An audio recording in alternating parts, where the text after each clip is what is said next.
नमस्कार दोस्तों। इस बच्चे को माँ बाप हमारी अस्पताल में लेके आए थे एक कंप्लेंट के साथ कि बच्चे को चलने में परेशानी हो रही है। जब हमने इसे क्लिनिकल एवं एक्सरे निकाल कर जांचा परखा तो हमें पता चला कि इस बच्चे को रिकेट्स की बीमारी है। रिकेट्स आमतौर पर बच्चों की विकसित हो रही हड्डियों की बीमारी होती है, जिसका एक प्रमुख कारण होता है विटामिन डी की कमी। विटामिन डी की कमी व्यापक रूप से कई बच्चों में देखी जाती है। एक हॉस्पिटल बेस्ड रिसर्च के द्वारा पता चला है कि भारत के अंदर करीब 20 से लेकर 80% तक बच्चों के अंदर विटामिन डी की कमी हो सकती है और इस विटामिन डी की कमी के चलते उन्हें रिकेट्स होने का खतरा भी मंडरा रहा है। तो आइए इस एपिसोड के अंदर हम जांचते हैं कि किस तरह से आप रिकेट्स होने से बच्चों को बचा सकते हैं, कैसे अपने बच्चों के अंदर विटामिन डी की कमी होने से रोक सकते हैं।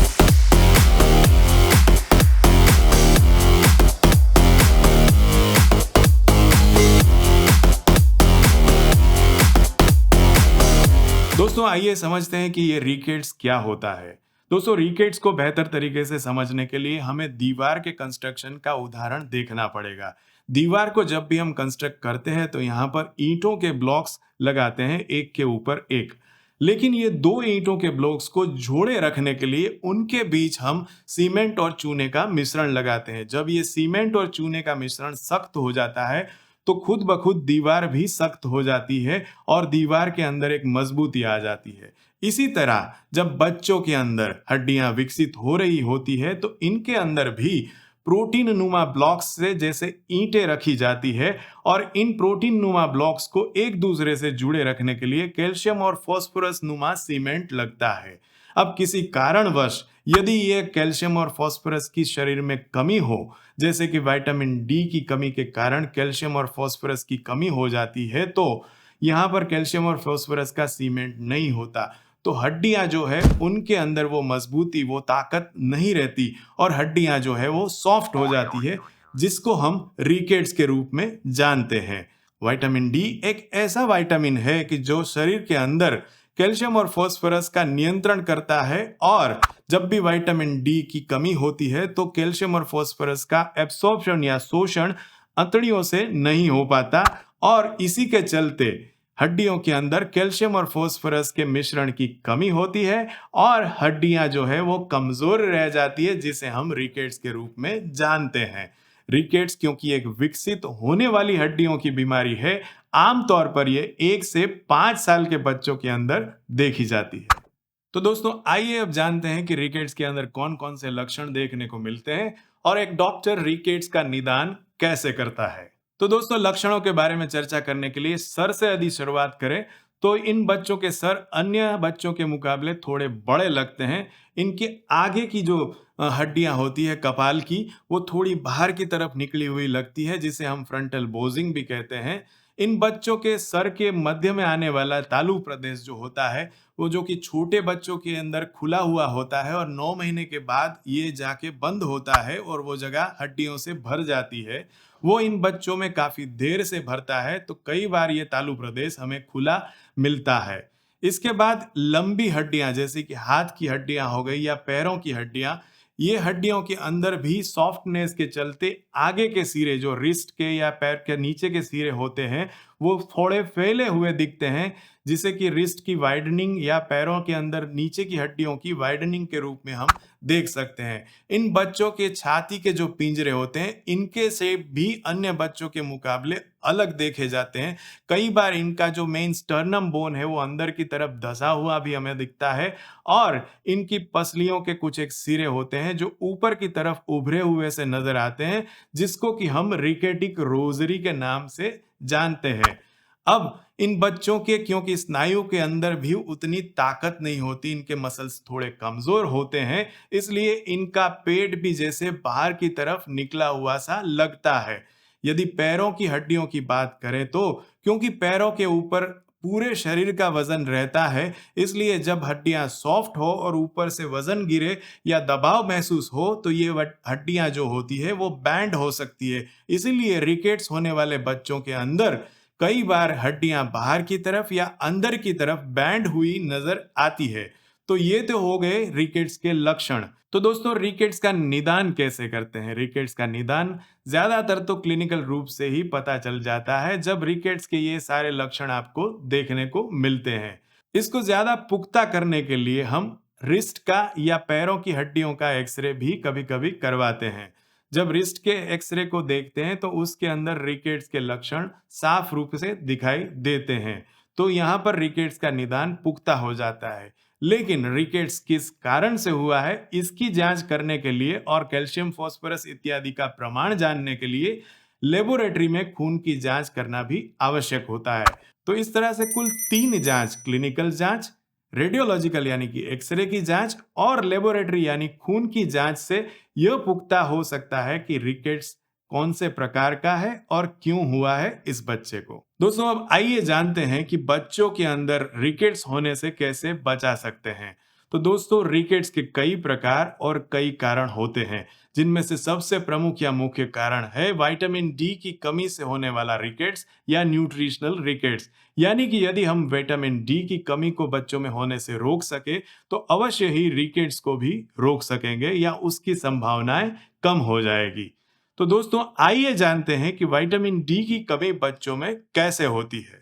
बच्चों में विटामिन डी की कमी होने के प्रमुख कारण पर यदि नजर डालें तो सबसे पहला कारण है बच्चे को मां से मिलने वाले विटामिन डी की मात्रा की कमी।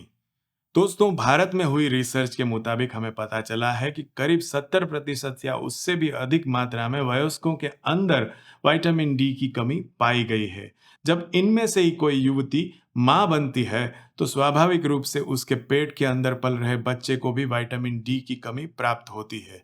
और जब आगे चलकर ये बच्चा मां का स्तनपान करता है तो स्तनपान के द्वारा भी उसे जो विटामिन डी की मात्रा मिलनी चाहिए वो कम ही होती है। तो इस तरह से इस शुरुआती महीनों के अंदर ही विटामिन डी की कमी इस बच्चे में देखी जा सकती है। कारण नंबर 2, खुराक के माध्यम से प्राप्त होने वाले विटामिन डी की कमी। दोस्तों जैसे कि हम जानते हैं कि विटामिन डी के स्रोत को यदि हम ऑब्जर्व करें तो ज्यादातर विटामिन डी मांसाहारी खुराक स्रोतों के अंदर देखे जाते हैं, जैसे कि कॉड लिवर ऑयल, फिश, मांस या मटन या एग यॉक के अंदर इनकी मात्रा अच्छी खासी होती है। जबकि शाकाहारी खुराक के अंदर ज्यादातर ये मशरूम के अंदर या फिर दूध के अंदर और दूध से बनी कुछ एक आइटम्स जैसे कि पनीर या फिर मक्खन के अंदर विटामिन डी की थोड़ी बहुत लेकिन मात्रा देखने को मिलती है। तो इस हिसाब से यदि आपका बच्चा शाकाहारी खुराक ले रहा है या आपका परिवार शाकाहारी है तो स्वाभाविक रूप से, कुदरती रूप से खुराक के द्वारा जो विटामिन डी मिलनी चाहिए वो बहुत ही कम मात्रा में होगी और इससे विटामिन डी की कमी हो सकती है। यहाँ पर आप मेरे से आर्ग्यू कर सकते हैं कि भैया विटामिन डी तो हमारी चमड़ी के नीचे, हमारी त्वचा के नीचे सूर्य किरणों से बनती है, इसमें खुराक का भला क्या संबंध है? तो दोस्तों मैं आप सबको बताना चाहता हूँ कि हालांकि भारतवर्ष को पूरी साल भर अच्छी खासी धूप और सूर्य प्रकाश मिलता है, लेकिन विटामिन डी बनाने के लिए त्वचा के ऊपर जिन अल्ट्रावायलेट बी प्रकार की किरणों का असर होना जरूरी है वो अल्ट्रावायलेट बी प्रकार की किरणें आमतौर पर सवेरे 11 बजे से लेकर दोपहर 3 बजे तक अपना खुला बदन लेकर यदि हम खड़े रहें तो हमें प्राप्त हो सकती है। अब आप ही सोचिए कि हमारी लाइफस्टाइल और हमारे इस रहन सहन के साथ चलते कौन सी माँ या कौन सा बाप अपने बच्चे को इस 11 से 3 बजे की धूप के अंदर नंगे शरीर के साथ खड़ा रखेगा। इसी कारण हमारे बच्चों के अंदर या हमारे अंदर भी विटामिन डी की सूर्य प्रकाश से नेचुरली प्राप्त होने वाली विटामिन डी की कमी पाई जाती है। Naturally vitamin D Surya Prakash से कैसे प्राप्त करें और उसके साथ क्या क्या सावधानियां बरतें, इसके ऊपर हमने पहले ही एक बहुत विस्तृत एपिसोड आपके लिए बना के रखा हुआ है। इसकी लिंक मैं यहाँ पर छोड़ रहा हूँ, कृपया वो एपिसोड भी बड़े ध्यान से देखें और अपने बच्चों के अंदर विटामिन डी की कमी को रोकें।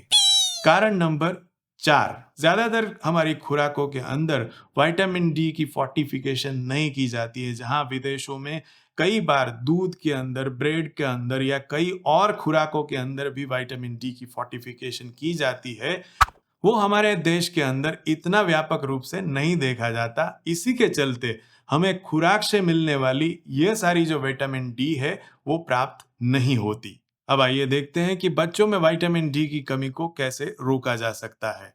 तो दोस्तों, इंडियन एकेडमी ऑफ पीडियाट्रिक्स यानी कि भारत में बच्चों के विशेषज्ञों की संस्था बताती है कि 1 साल से कम उम्र के सारे बच्चों के अंदर विटामिन डी की एक खुराक रोजाना की, जिसमें 400 इंटरनेशनल यूनिट का डोज हो, देना जरूरी है, ताकि इनकी विकसित हो रही हड्डियों के अंदर विटामिन डी की कमी से होने वाले नुकसान से हम इन्हें बचा सके और इनका वृद्धि और विकास ठीक से होता रहे। इससे ऊपर की उम्र के बच्चों के लिए इंडियन एकेडमी ऑफ पीडियाट्रिक्स बताती है कि सूर्य प्रकाश एवं खुराक से मिलने वाले कुदरती विटामिन डी को हमें ज्यादा से ज्यादा मात्रा में प्राप्त करना चाहिए। लेकिन यदि किसी कारणवश आप इन दोनों में से कोई भी ठीक से ना कर पा रहे हो, तो आप अपने बच्चों के विशेषज्ञ की सलाह से अनुसार अपने लिए विटामिन डी की खुराक कितनी लेनी चाहिए जान सकते हैं। और इंडियन एकेडमी ऑफ पीडियाट्रिक्स ही हमें बताती है कि कुछ एक बच्चों की व्याधि के अंदर विटामिन डी की खुराक रोजाना देना बहुत आवश्यक है। जैसे कि वो बच्चे जिनको कि न्यूरोलॉजिकल डिसऑर्डर है, जैसे कि सेरेब्रल पाल्सी या अन्य रोग, जिनको कि क्रोनिक लीवर डिसऑर्डर है, जिनको कि क्रोनिक किडनी डिसऑर्डर है, जिनके अंदर काफी हद से ज्यादा दवाइयां यूज हो रही है, स्टीरॉइड्स या फिर एंटी एपिलेप्टिक मेडिकेशन या कीटोकॉनेजोल जैसी दवाइयां, या फिर जिन बच्चों की त्वचा का कोई रोग चल रहा है कि जिसके चलते ये धूप सेकने नहीं जा सकते, तो ऐसे तमाम बच्चों को पीडियाट्रिशियन की सलाह के अनुसार अवश्य ही विटामिन डी की एक खुराक रोजाना लेना जरूरी बनता है, ताकि उनका भी वृद्धि और विकास ठीक से हो सके। तो दोस्तों, ये थी बच्चों में कैसे रिकेट्स और विटामिन डी को रोका जाए उसके ऊपर हमारी प्रस्तुति। आशा है आप इसको जानकर अपने बच्चे के अंदर विटामिन डी की कमी को रोक सकेंगे। जय हिंद, जय भारत।